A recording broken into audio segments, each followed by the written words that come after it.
Milano ATM එක එයාලගේ අවුරුද්දටම හදන සීසන් එක හදන්න කෙලින්ම අවසර දුන්න අපි වගේ විදේශිකය හිටියයි කියලා මීට කලින් ආරංචි තිබිලා තියෙනවද?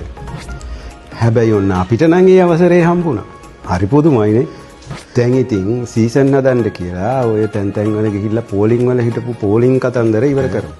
සති ගණන් ඉස්සරහට දින හම්බෙච්ච අපුන්තමේන්තෝ නතින් තමා අපෙන් ඊසි එක හදාගත්තේ නැත්තම් සීසන් හදන්න බෑ. ඒ වගේ බොරු නම් මං නම් කියන්නේවත් නෑ. වැදගත්ම දේ තමා ඔයාලා මගෙන් ඊසි එක හැදුවේ නෑ කියලා ඔයාලට සීසන් හදලා දෙන්න බෑ කියලා මම නම් කියන්නේ නෑ. මොකද මම ATM එකේ නියෝජිතයෙක්නේ.